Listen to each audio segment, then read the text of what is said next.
capitale de la Corée du Nord depuis 1948. Royaume ermite ruiné, dynastie coupée du monde et d'Internet, dernier bastion communiste doté de la 4e armée du monde, les clichés ne manquent pas pour cette Corée.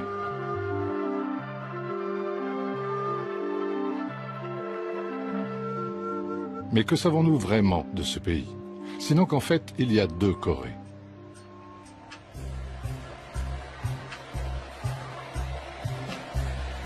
Séoul, capitale de la Corée du Sud depuis 1948. Société civile bouillonnante, capitalisme triomphant, 13e économie mondiale, pays où les enfants ont des téléphones Samsung et des casquettes de baseball. Encore des stéréotypes. Comment raconter l'histoire de la Corée quand il y en a deux? Deux histoires, deux pays aux noms différents, deux États aux drapeaux incompatibles, aux sociétés opposées, séparés par 60 ans de confrontation.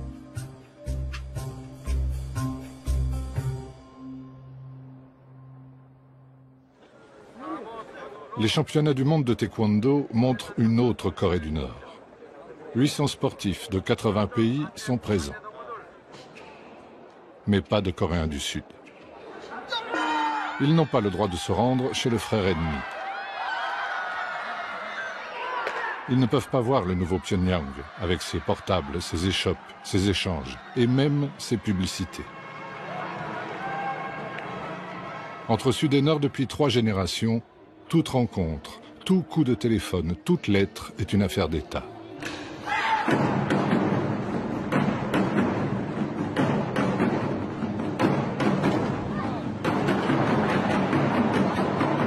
Au Sud aussi, le taekwondo est le sport national, comme le foot au Brésil. Les athlètes viennent du monde entier, mais pas de Corée du Nord. 45 millions de Coréens au Sud, 25 millions au Nord. Que partagent-ils encore? Des berceuses, des jeux, des rêves? Oui, ils partagent une chose. Chacun vit dans un demi-pays. Tous ont la division en tête.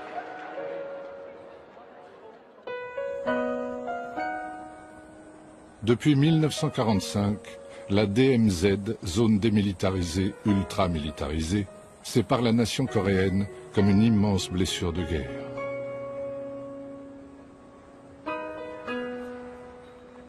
Pour comprendre comment on en est arrivé là, des Coréens du Sud et du Nord ont accepté de raconter ensemble leur histoire. Ils le font pour la première fois dans ce film. À cause de la DMZ, la plupart n'ont jamais pu se rencontrer.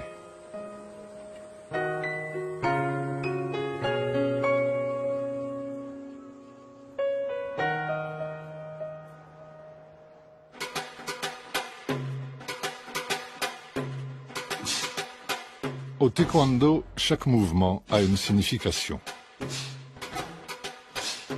Celui-ci s'appelle Dangun.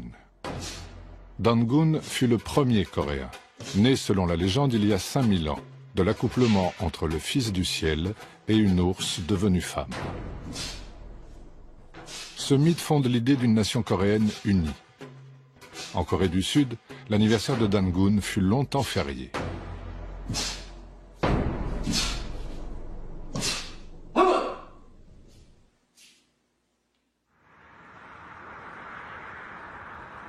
Corée du Nord, plaine de Pyongyang. La tombe de Dangun serait ici. Elle a été transformée en mausolée que l'État nord-coréen entretient méticuleusement.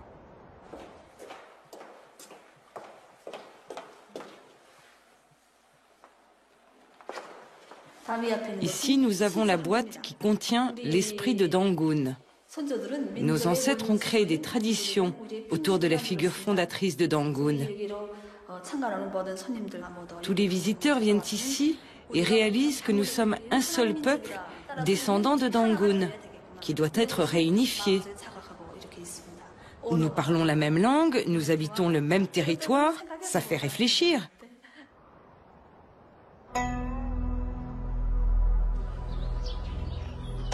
À Séoul, capitale de l'autre Corée, il n'existe plus qu'un seul temple de Dangun. Les autres ont été emportés par la modernisation et les églises protestantes, très en vogue en Corée du Sud. C'est à la fin du XIXe siècle que Dangun devient vraiment le symbole de l'identité nationale. À l'époque, la Corée encore unie est confrontée à l'incursion massive de puissances impérialistes, américaines, russes, chinoises, européennes et japonaises. En ce qui concerne la Russie et la Chine, la Corée leur était indispensable pour avoir accès à l'océan. Pour les États maritimes, au contraire, le Japon et les États-Unis, ils avaient besoin d'une tête de pont pour leur avancer vers le continent chinois. Bref, on peut dire que la Corée est historiquement un nœud stratégique pour ces deux puissances continentales et pour ces deux forces navales. La Corée est une péninsule de la taille de la Grande-Bretagne. Le nord, séparé de la Chine et de la Russie par les fleuves Yalu et Tyumen, est très montagneux. Le sud sert de grenier à riz. Mais les Coréens se voient surtout en victimes de leur géographie.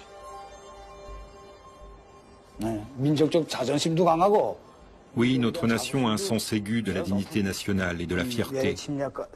Nos ancêtres étaient courageux dans les batailles contre les agresseurs étrangers. Ils étaient patriotes, courtois et sages. Mais ce qui est très important en particulier, c'est leur unicité. Bien que nous ayons été envahis de nombreuses fois par les agresseurs étrangers, notre nation est toujours restée vierge de toute influence étrangère pendant très longtemps. Face aux pressions étrangères, le pays se referme, ce qui lui vaut son surnom, toujours appliqué à la Corée du Nord, de royaume ermite. Pas de commerce, pas de missionnaires, pas d'occidentaux, pas de traités inégaux. En 1905, le Japon l'emporte sur la Russie. En 1910, il transforme le pays en colonie. L'Amérique laisse faire, se contentant des Philippines en contrepartie. Les Japonais portent les mêmes vêtements, ont les mêmes bateaux et les mêmes armes que les Occidentaux. Ils vont ouvrir cette contrée si reculée. Train direct de Busan à Paris, tout à l'égout, gaz de ville, tramway, téléphone. L'État japonais développe l'industrie, surtout dans le nord du pays. Des centaines de milliers de Coréens partent se former et travailler au Japon. La colonisation est brutale. Ceux qui résistent sont durement réprimés.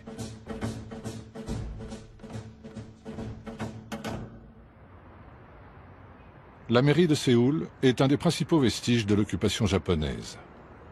À l'époque, Séoul est la plus grande ville du pays. Pyongyang est la seconde.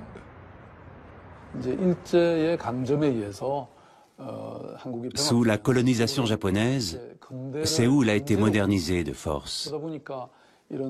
Cela n'a pas été naturel, ça n'a pas été une transition souple, ça a été imposé. Séoul n'a pas été capable d'avoir une croissance équilibrée, ce qui est très regrettable. Ce que retiennent les Coréens d'aujourd'hui, c'est la volonté japonaise d'annihiler leur identité. J'étais à l'école primaire dans un village montagneux de la province de Gangwon, qui est sur la côte Est. Même nos noms. Ils nous obligeaient à changer nos noms en japonais. Donc, nous devions utiliser des noms japonais à la place de nos noms coréens. Et ceux qui ne le faisaient pas, comme moi, se faisaient battre par leurs professeurs tous les jours. Les Coréens aiment porter des vêtements blancs. C'est notre tradition. Mais les policiers jetaient de l'encre quand ils voyaient des Coréens habillés en blanc. Ça a été appréciable de voir disparaître ces choses. Vraiment, les colonisateurs japonais ont tenté de priver les Coréens de leur identité nationale.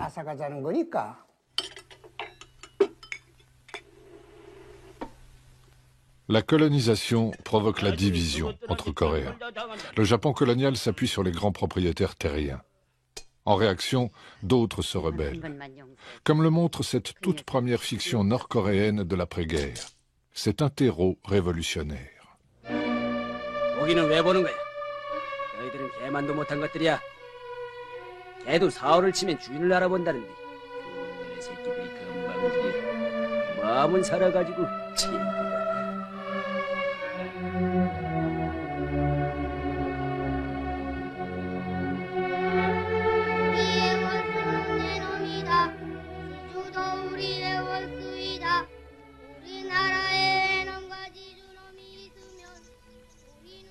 D'un côté, voilà donc des Coréens recrutés de gré ou de force dans la police et l'armée japonaise. De l'autre, des Coréens maquisards qui les combattent à la frontière entre la Corée et la Chine.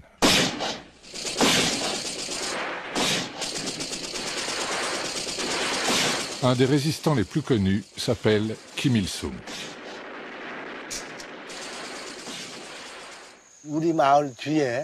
Assis par terre, j'écoutais des histoires racontées par les adultes aux enfants, parlant des résistants anti-japonais cachés dans les montagnes près de notre village. C'était l'époque de la bataille de Pochenbo, donc l'attaque de Pochenbo menée par Kim Il-sung en 1936. À ce moment-là, j'avais 6 ans. C'est la première fois que j'ai entendu parler de Kim Il-sung. Futur père fondateur de la Corée du Nord, Kim Il-sung est né près de Pyongyang. Ses grands-parents sont paysans. En 1920, son père, nationaliste et chrétien, a fui en Chine. Là-bas, Kim Il-sung milite avec la gauche nationaliste coréenne, adhère au Parti communiste chinois, avant de devenir un des chefs de la résistance anti-japonaise en Mandchourie. Sa maison natale est devenue un lieu de pèlerinage. Sa vie, une matière obligatoire pour tous les écoliers nord-coréens. 14 years old Comrade Kim Il-sung. So at this age, he left this Mangyongdae to liberate the country. Beside his father, Mr. Kim Hyung-sik, and mother, Mrs. Kang Ban-so.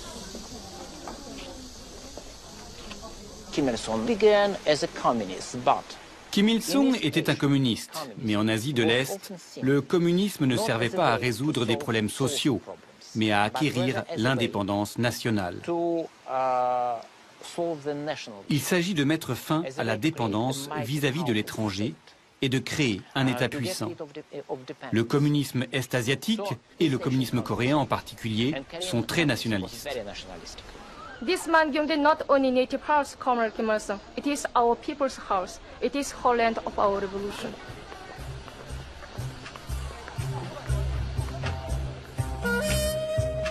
À cette même époque, dans un autre village, naît l'homme qui va largement façonner la Corée du Sud, cette fois.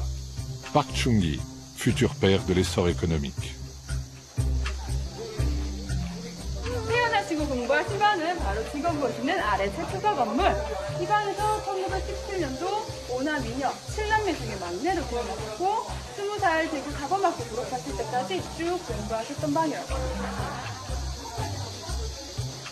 Park Chung-hee commence comme instituteur portant l'uniforme et le sabre japonais. Pauvre mais ambitieux, il saisit sa chance quand le Japon attaque la Chine. En 1937, il devient officier impérial en Mandchourie. Park Chung-hee et Kim Il-sung ont des vies parallèles très intéressantes. Park Chung-hee aussi a été en Mandchourie, mais dans des circonstances très différentes. Il est devenu officier de l'armée impériale japonaise. Donc, même s'ils sont issus du même milieu, d'une certaine manière, Kim Il-sung et Park Chung-hee se sont retrouvés des côtés opposés de cette lutte coloniale et anticoloniale. Il n'y a pas de preuve qu'ils aient combattu l'un contre l'autre ou même qu'ils aient été là-bas au même moment. Mais il est clair que Kim Il-sung considérait les gens comme Park Chung-hee comme ses ennemis, comme des Coréens collabos à la solde des militaires japonais.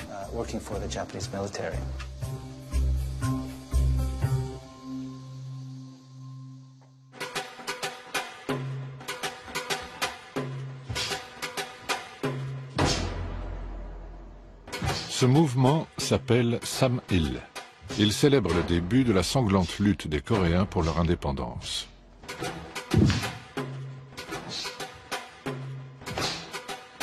De 1937 à 1945, la guerre du Pacifique accentue les fractures entre Coréens.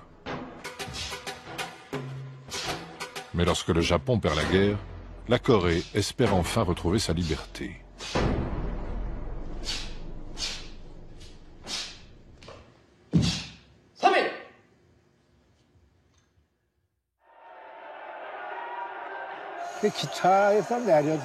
Quand je suis descendu du train, place de la gare, un monsieur a sorti quelque chose de sous sa veste et a crié « Vive l'indépendance de la Corée !» Quand je l'ai vu plus attentivement, j'ai vu que c'était le drapeau coréen. C'était la première fois que je voyais le drapeau coréen.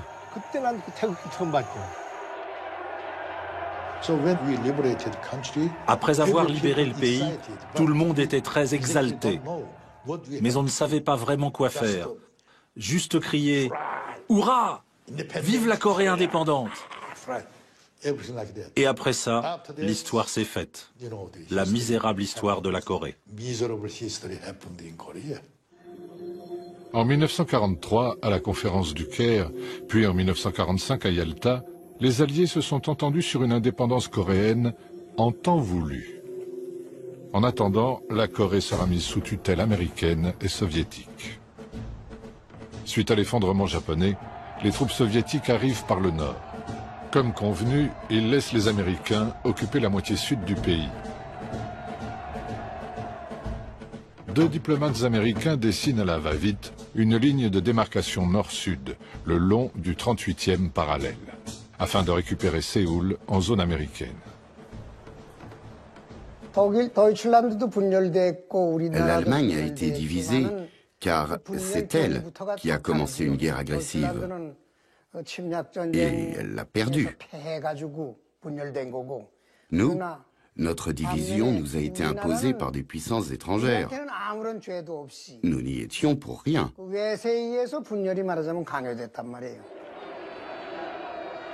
Au sud, un exilé du nom de Syngman Rhee prend le pouvoir avec le soutien des États-Unis. Ensemble, ils entreprennent d'écraser les comités populaires qui ont émergé un peu partout au sud, quitte à réhabiliter pour cela d'anciens collabos pro-japonais dans l'armée et la police. De 1945 à 1948, les organisations syndicales s'opposaient au commandement militaire américain.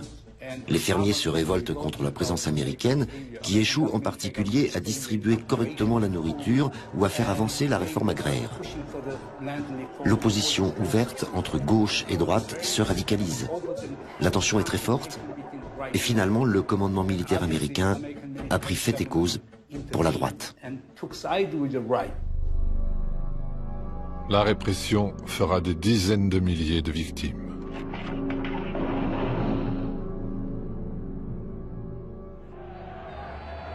Rentré en Corée avec les soviétiques, Kim Il-sung, 33 ans, a tôt fait d'installer son pouvoir au nord. Ceux qui sont considérés comme des ennemis de la révolution sont liquidés ou fuient vers le sud. Mais les premières réformes sont très populaires. Il y a eu tant d'événements qui ont été réalisés pendant ces 3 premières années. Réforme agraire, nationalisation de l'industrie, égalité des sexes, abolition de l'illettrisme, tant de choses. Ce dont je me souviens surtout, c'est des villageois qui, quel que soit leur âge ou leur sexe, se rendaient dans ma maison chaque soir et apprenaient ensemble à écrire des lettres. Ça m'est resté de manière très vivante en mémoire. Le 15 août 1948, Syngman Rhee, tout juste élu président, proclame la République de Corée. À ses côtés, le général américain MacArthur. 3 semaines plus tard, Kim Il-sung proclame la République populaire démocratique de Corée, reconnue par le bloc communiste. Les deux grandes puissances ont chacune façonné leur propre État. Mais le contrôle soviétique sur le nord était significativement plus strict que le contrôle américain sur le sud. Maintenant que les archives ont été déclassifiées, nous savons que la plupart des déclarations des hommes politiques nord-coréens devaient être préapprouvées par l'ambassade ou le gouvernement soviétique. La constitution nord-coréenne a été corrigée par Staline lui-même.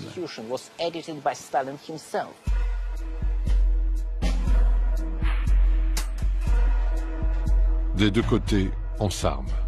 Le 38e parallèle devient une frontière de plus en plus infranchissable. Le rideau de fer coupe l'Europe en deux.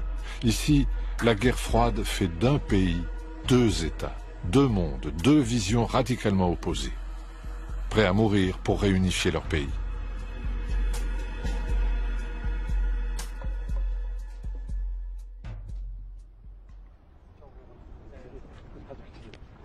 La guerre de Corée a commencé le 25 juin 1950. Pour les Coréens du Nord, ce sont les États-Unis les fauteurs de guerre. Après avoir mis la main sur le Sud, l'armée américaine a décidé d'envahir le Nord, puis de chasser Mao et les communistes qui ont conquis la Chine. Mais soutenu par les frères soviétiques et chinois, Kim Il-sung a vaillamment dirigé de ce bureau les armées du Nord, infligeant aux envahisseurs une défaite humiliante. J'ai servi dans l'armée pendant 63 ans. J'ai 84 ans. La guerre de Corée a été causée par les impérialistes américains. Mais notre peuple s'est battu pour la réunification. Au début, nous sommes partis jusqu'au sud pour la libération, pour que toute la Corée puisse vivre sous un même toit, comme une famille.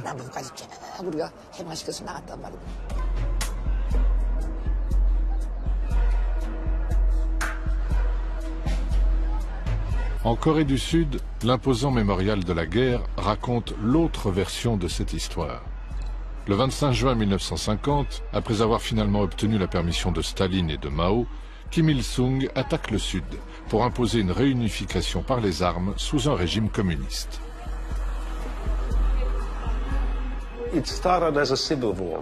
Cela a commencé comme une guerre civile, ça j'en suis sûr. Tant le Nord que le Sud s'étaient préparés à la guerre. Mais il s'est trouvé que le Nord était mieux préparé, et il a attaqué en premier, pour prendre le pouvoir et unifier le pays.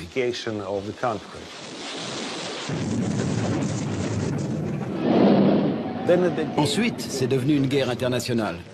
Le conflit s'est inscrit dans la guerre froide, avec d'un côté l'URSS et la Chine, et de l'autre côté les États-Unis et les Occidentaux. Pendant l'été 1950, presque toute la Corée du Sud est envahie par ceux qu'on appelle les Rouges, sauf la région de Pusan, dans le sud-ouest. Ensuite, avec l'aide massive des troupes américaines et onusiennes, l'armée du Sud reprend Séoul, puis progresse toujours plus au nord afin de conquérir l'autre côté.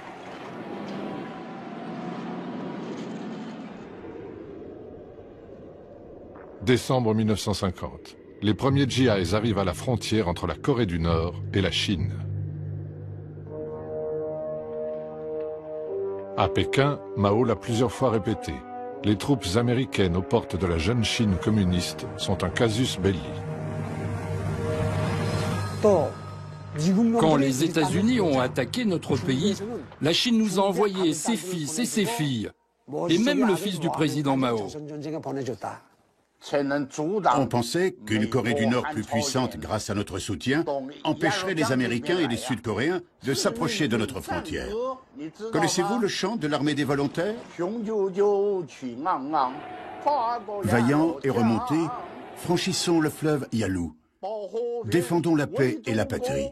C'est pour protéger chez nous. Des centaines de milliers de volontaires chinois prennent la relève des Nord-Coréens épuisés. Le fils aîné de Mao sera tué au front.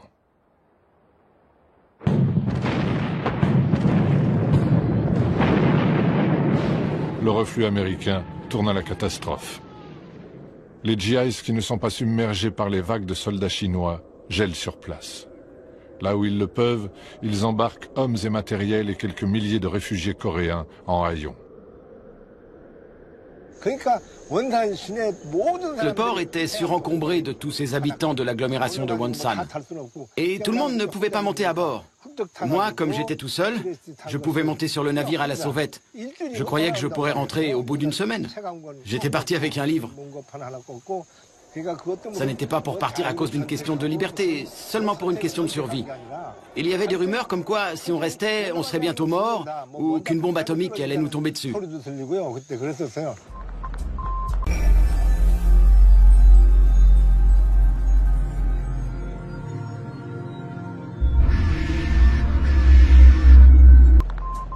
Car c'est dans ce chaos que l'arme nucléaire apparaît pour la première fois en Corée.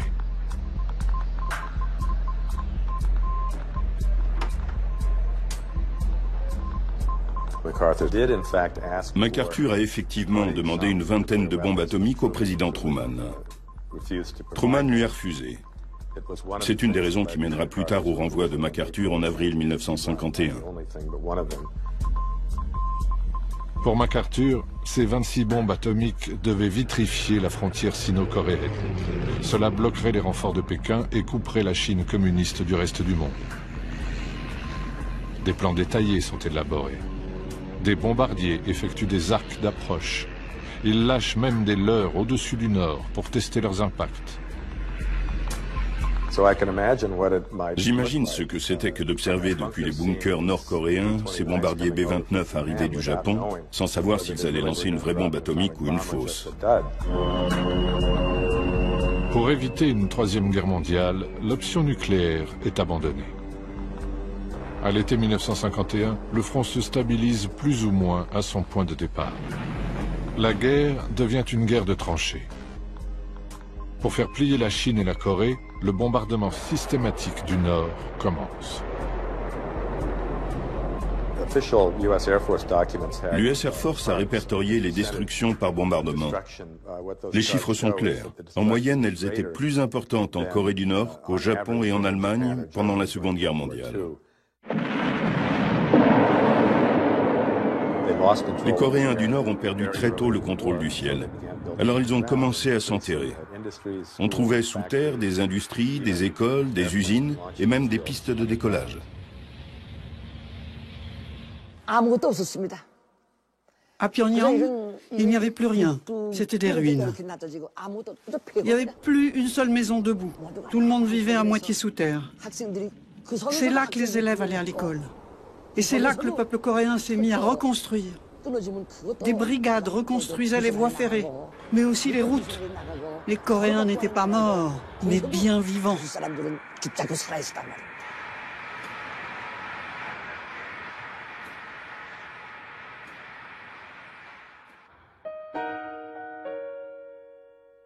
La Corée du Sud est tout aussi ravagée.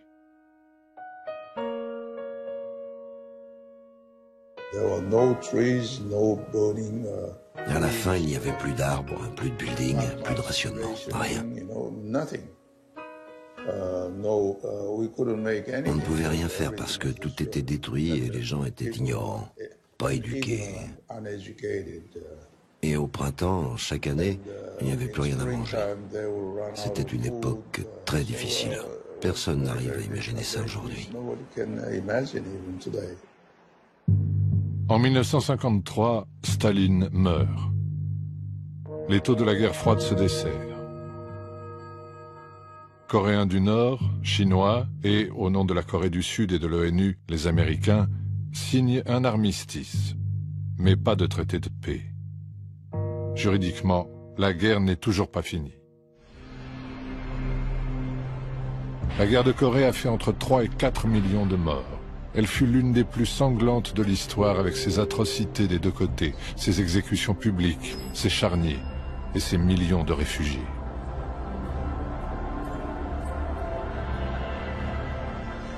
Je suis donc arrivé à Busan, en Corée du Sud, en me disant que je rentrerai chez moi après une semaine. Voilà 60 ans que je vis ici.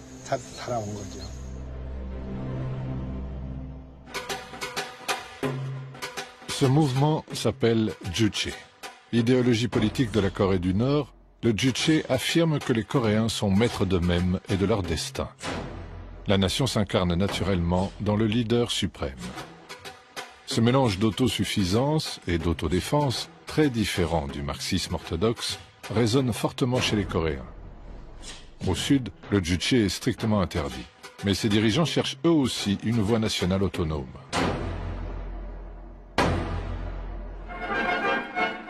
Пхеньян сегодня – это трудовой энтузиазм народа. Город и восстанавливается, и продолжает расти. Для многих тысяч школьников построены новые школы. Après-guerre, la Corée est un des pays les plus pauvres du monde. Au nord, les grands protecteurs, URSS et Chine, poussent à une reconstruction rapide. Le Nord était un paradis pour les pauvres. C'était un monde fait pour le peuple. Et le Sud était celui des propriétaires terriens et des capitalistes. C'est pourquoi les pauvres, comme mon père, ont préféré venir au nord. Il était né dans une famille de pêcheurs pauvres. Il n'avait pas de travail fixe. Ensuite, pendant la guerre, il a rejoint l'armée volontaire, il s'est battu, puis est allé à l'université. Il a épousé une enseignante et il a eu un premier enfant, moi. À ce moment-là, notre grand leader a donné des instructions pour refonder le pays. Que ceux qui ont de l'argent donnent de l'argent.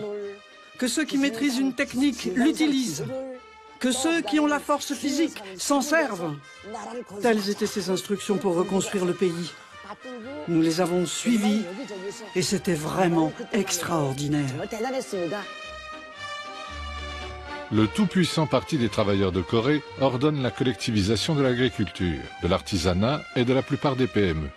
La nourriture est distribuée en fonction des mérites. Les travailleurs auront le plus, les familles d'ex-collabos japonais le moins. C'est une société où tout le monde travaille dur et reçoit plus ou moins le même traitement de la part de l'État. Nourriture gratuite, santé gratuite, scolarité gratuite, logement gratuit. On y trouve des officiels qui savent tout et surtout, il y a un grand leader qui est un génie, qui est au-dessus de tout le monde, un demi-dieu qui dirige cette société merveilleuse. Cela convenait très bien à la majorité des Coréens. Et je crois que pendant longtemps, le projet nord-coréen a été nettement plus populaire que le projet sud-coréen. C'était une utopie agricole, le paradis des paysans. La Russie fournit des usines. La Chine, hommes et matériaux. L'Allemagne de l'Est reconstruit une ville entière. La Tchécoslovaquie offre des bus. La solidarité socialiste joue à plein, car la Corée reste une vitrine. Les États-Unis avaient dit que nous ne serions pas capables de reconstruire notre pays avant 100 ans. Mais dès la fin de la guerre, notre peuple, tous ensemble, on a été capables de reconstruire notre ville en 10 ans, à partir du projet qui avait été conçu auparavant. En adoptant ce modèle stalinien, le régime nord-coréen a bien sûr été dès le début très répressif et ne tolérait aucune critique. Mais je pense qu'il y a eu à l'époque un esprit collectif réel et sincère. Ils ont aussi bénéficié du fait que l'industrie coloniale était essentiellement dans le nord du pays. Alors que la Corée du Sud a reçu en termes absolus beaucoup plus d'aide que le nord, la Corée du Sud n'a pas été capable d'utiliser cette aide, contrairement à la Corée du Nord. Et à la fin des années 1950, il y avait une sorte de miracle économique. Il est probable que la Corée du Nord avait le plus haut taux de croissance industrielle au monde. Seoul today has regained much of its former stature among the national capitals of the world. Where snipers once hid, the housewives of Seoul calmly do their shopping. Yet the task of reviving Korea completely, or even of Seoul alone, is still far short of completion. More than 1 million homeless people remain. Nearly 100,000 orphans must be cared for.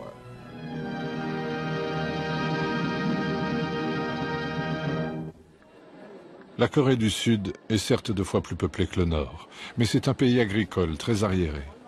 Le régime Syngman Rhee, corrompu, est fortement contesté en interne. L'armée est la seule institution qui reste. Je travaillais sur les questions de développement économique. La Corée était décrite comme un cas désespéré, sans ressources naturelles, corrompu.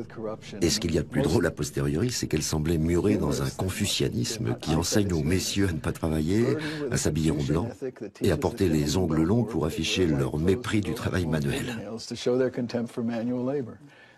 Voilà la perception de la Corée d'il y a 50 ans. Cela a pris du temps avant que quiconque ne devienne optimiste sur l'avenir de ce pays.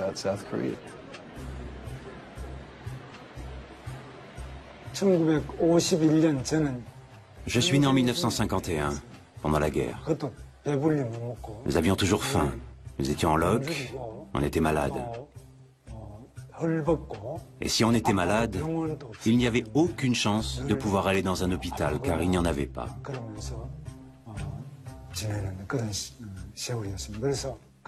Il faisait aussi très froid. Mon rêve, c'était d'avoir au moins une paire de chaussettes, le jour de l'an, en hiver, quand il fait encore très froid. Heureusement, aujourd'hui, j'ai beaucoup de chaussettes. Déjà dévasté par la guerre, Séoul est envahi par des paysans fuyant la misère rurale. Les bidonvilles sont légion. Les grands ensembles poussent partout, symbole de ce nouveau modèle urbain à l'occidental. De fait, si l'occidentalisation du Japon est venue d'Angleterre et d'Europe, il y a 100 ans, en Corée, elle est arrivée un tout petit peu pendant la colonisation japonaise, mais surtout par l'armée américaine. C'est ce que nous appelions la culture GI.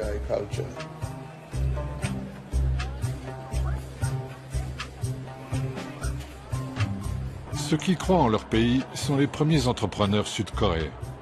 Hyundai, qui signifie moderne, commence sa fortune en approvisionnant l'armée américaine. L'État passe des commandes de reconstruction. La main-d'œuvre venue des campagnes est prête à travailler 7 jours sur 7 tant qu'elle est nourrie. En 1960, d'énormes manifestations étudiantes renversent Syngman-rhee. Un court instant, une démocratie brouillonne s'impose. Mais un an plus tard, un général presque inconnu, Park Chung-hee, y met fin, craignant que Kim Il-sung profite de la situation. La junte au pouvoir parle de révolution. Elle veut industrialiser le pays à marche forcée. Relancer l'économie, c'est être capable de se défendre lors d'un prochain conflit. Au moment de notre révolution militaire, le président Park Chung-hee était un général 2 étoiles. Je l'ai bien connu. Il était très rigide, austère et patriote. On ne trouve plus de gens comme ça aujourd'hui.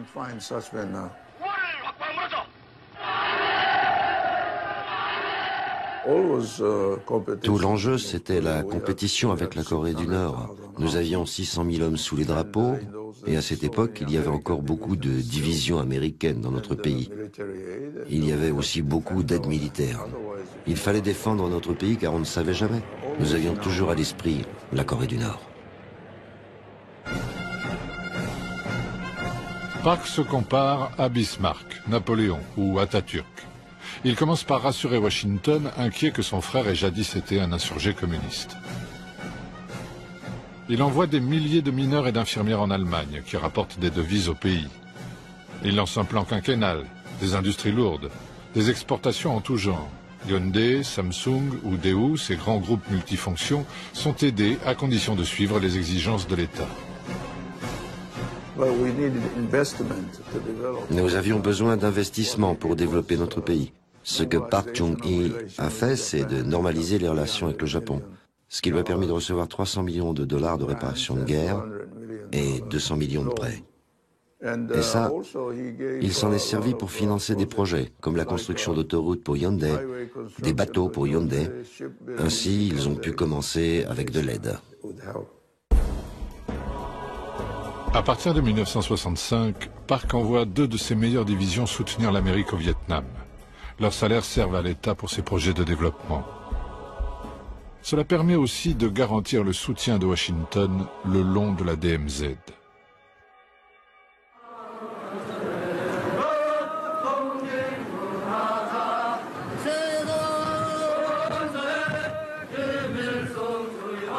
Au nord, l'omniprésent Kim Il-sung a assis son pouvoir interne en éliminant les factions pro-soviétiques et pro-chinoises.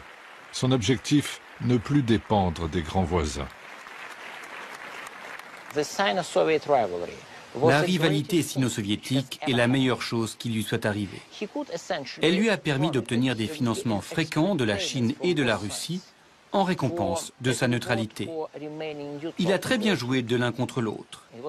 C'était une politique excellente, il était un maître de la manipulation, et ce fut, je dirais, un très grand succès. Cette volonté farouche d'autonomie fait de lui un héros des pays non alignés. Indonésie, Yougoslavie, Madagascar ou encore le Cambodge, dont le roi passa 2 ans en exil à Pyongyang. La politique, l'idéologie ici, ce n'est pas le marxisme-léninisme, ce n'est même pas le communisme, c'est le Kim Il-sungisme qui est caractérisé par le juche. Le juche, ça veut dire compter sur soi-même, sur ses propres ressources, sur ses propres efforts, sur ses propres sacrifices pour développer, défendre le pays. C'est ça qui est beau. Pendant 20 ans, l'économie planifiée tient ses promesses. Même la CIA est impressionnée par le nombre d'écoles et la réduction de la pauvreté. Les riches matières premières, fer et charbon notamment, s'exportent jusqu'au Japon et en Europe. Mais progressivement, le modèle se grippe. Officiellement, l'embargo américain est coupable de tous les problèmes. Mais dépenses improductives et déboisement des campagnes qui provoquent l'érosion des terres marquent aussi les limites de ce système monolithique et ultra centralisé.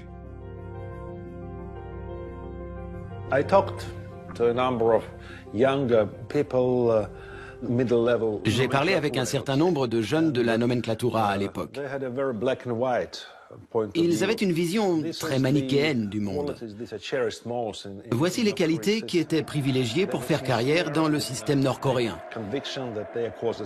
Être sincère dans la conviction que la cause est juste, refuser tout compromis avec l'ennemi, être prêt au sacrifice, tenir une ligne très dure, ne pas hésiter, être obéissant. C'est comme ça qu'on faisait carrière.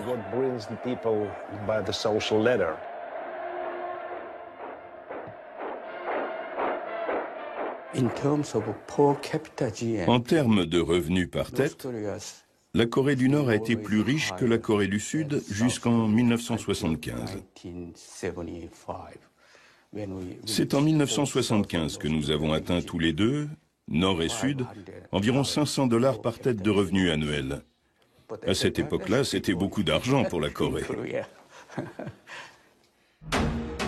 À cette époque, la Corée du Sud s'est en effet ouverte internationalement. Suite au premier choc pétrolier, les grands groupes se lancent dans l'exportation massive d'acier, de bateaux, de voitures, mais aussi de main-d'œuvre docile et bien formée. Hyundai envoie 160 000 travailleurs au Proche-Orient, ces chantiers lui rapportant jusqu'à 10 milliards de $ par an. La croissance explose. Cela va devenir le modèle coréen, du Sud cette fois.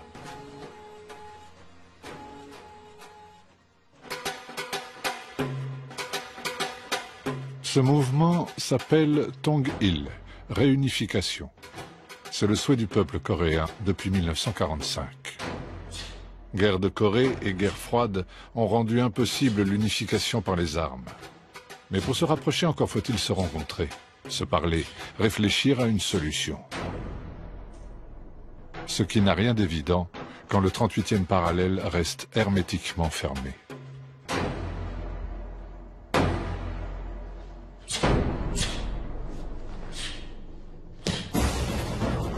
De 1953 à la fin des années 60, le conflit en Corée menace de reprendre à tout moment. Les escarmouches sont nombreuses, les espions partout. En 1968, on craint même une extension de la guerre du Vietnam. Un commando nord-coréen envoyé pour assassiner Park Chung-hee arrive jusqu'au palais présidentiel de Séoul. Le 21 janvier 1968, un commando nord-coréen est arrivé de Pyongyang jusqu'ici, juste derrière cette maison, dans l'arrière-cour de notre résidence présidentielle. Les Sud-Coréens les ont capturés après de violents combats. Suite à cet événement, beaucoup de Sud-Coréens ont fui la Corée et se sont installés aux États-Unis. Et les autres ont commencé à amasser, vous savez, des nourritures instantanées, des pâtes, etc., dans l'attente d'une nouvelle guerre. Vraiment, l'insécurité était inséparable de notre mode de vie coréen des années 1970. Sur les 31 membres du commando, 30 sont tués ou se suicident avant d'être capturés. 2 jours plus tard, le bateau espion américain Pueblo est intercepté par la flotte nord-coréenne. Capture humiliante, qui reste un haut fait de la guerre froide pour la Corée du Nord. Les Américains essayaient à nouveau d'occuper notre pays. C'est pour cela qu'ils avaient envoyé le bateau espion Pueblo. Mais il a été capturé par notre marine héroïque. Après 1 an, nous avons libéré l'équipage du bateau. Ce qui signifie que l'affaire Pueblo était au cœur de l'actualité pendant toute cette année. C'était ma première année au service militaire. Toutes ces scènes ont été filmées à l'époque. Elles se trouvent dans les archives ici. Parmi les soldats qui ont été libérés, il y en a un qui avait peur d'être à nouveau attrapé. Il regardait tout le temps derrière lui, provoquant l'hilarité générale. Il y a beaucoup de scènes drôles de cette libération.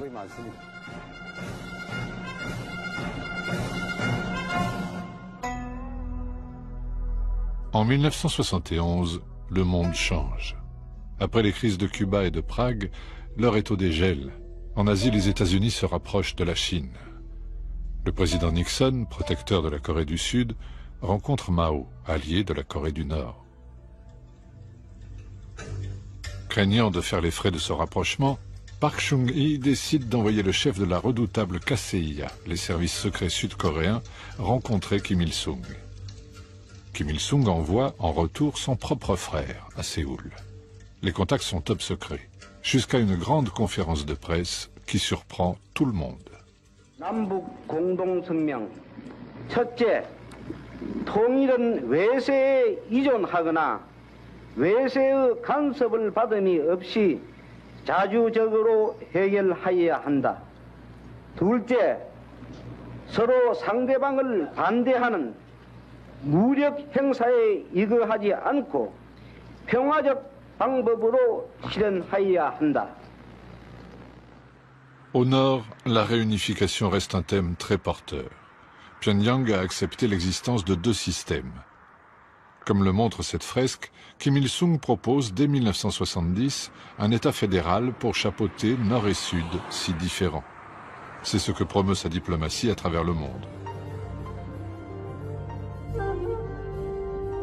Ce premier contact durable et de haut niveau provoque une vague d'espoir immense. Croix-Rouge du Nord et du Sud se rencontrent dans les deux capitales. Un téléphone rouge est installé. Mais malgré ces efforts, chaque côté continue aussi de se renforcer.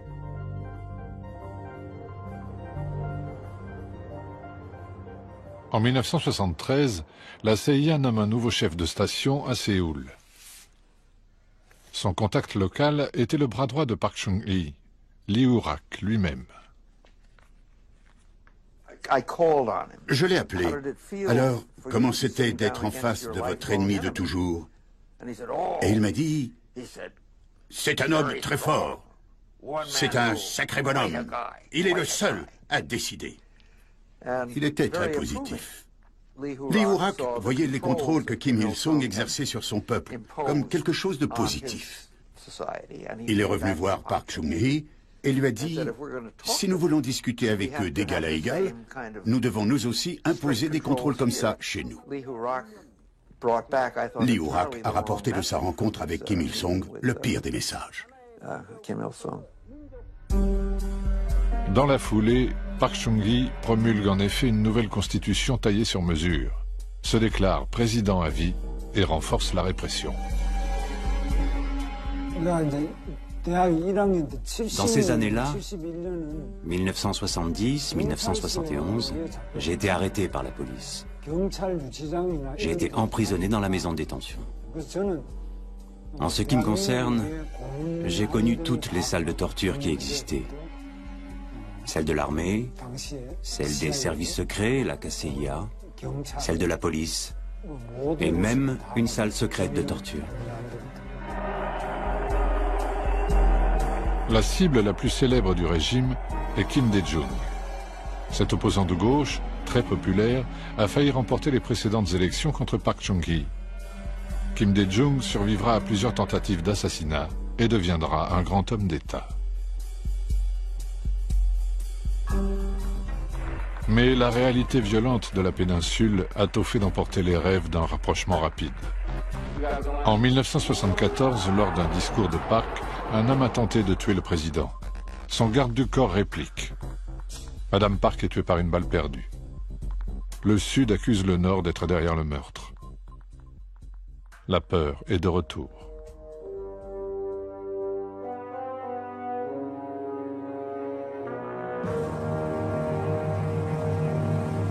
Au plan international, les Américains ont perdu la guerre du Vietnam. Qui sait, peut-être vont-ils un jour retirer leurs missiles nucléaires déployés depuis 1958 en Corée du Sud. Park Chung-hee décide de doter son pays de la bombe atomique. Nous avions des informations sur les Coréens du Sud en train d'acheter une usine de retraitement nucléaire en France. De quoi transformer le combustible en plutonium de qualité militaire. Bien sûr, les Coréens nous disaient que ce n'était pas pour des armes, mais à usage civil et autres bêtises.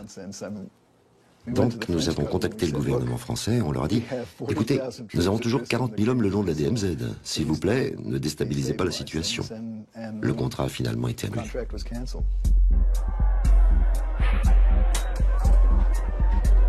Puis, c'est au tour de Park Chung-hee d'être assassiné, par son propre chef des services secrets. Les raisons restent mystérieuses.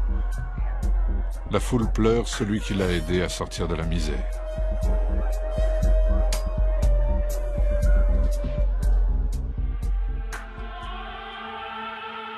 Pour assurer la continuité du pouvoir, Kim Il-sung a commencé à former Kim Jong-il, son fils aîné, pour lui succéder un jour. Ce système dynastique choque les alliés communistes, mais paraît normal dans le système du Juche. En 1985, les toutes premières réunions de familles séparées depuis la guerre de Corée marquent une petite avancée.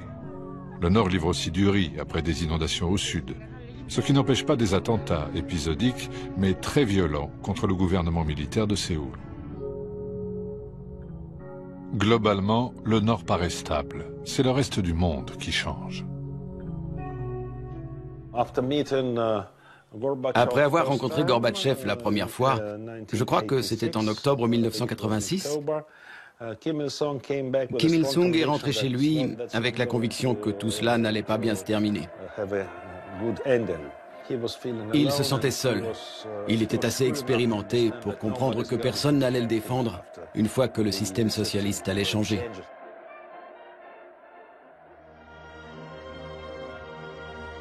Pékin et Moscou s'intéressent de plus en plus au nouveau marché sud-coréen et de moins en moins à l'économie vieillissante du Nord.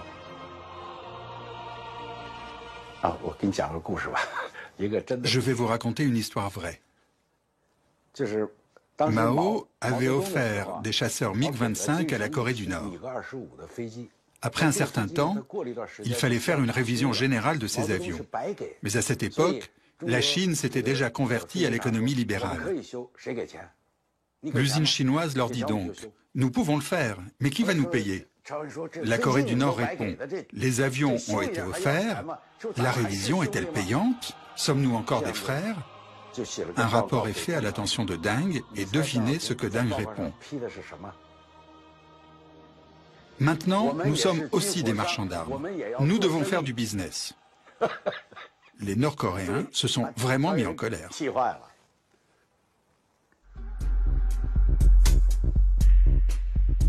Au même moment, au sud, 10 ans d'émeutes, de massacres et de manifestations font enfin céder les militaires. En 1987, Séoul organise ses premières élections présidentielles libres. L'année suivante, les Jeux Olympiques sont vécus comme la consécration de cette ouverture. Ces Jeux Olympiques ont donné aux Coréens confiance en eux-mêmes et les ont rendus fiers. Ils se sont ouverts au monde. C'est en cela que les Jeux Olympiques de Séoul ont été tellement importants. Aucun pays socialiste n'a suivi le boycott exigé par le Nord, hormis Cuba. L'équilibre de la guerre froide est en train de se modifier, mais la Corée unie reste un rêve lointain. Ailleurs dans le monde, même en Europe, la guerre froide s'est terminée à ce moment-là. Mais dans la péninsule coréenne, elle continue toujours.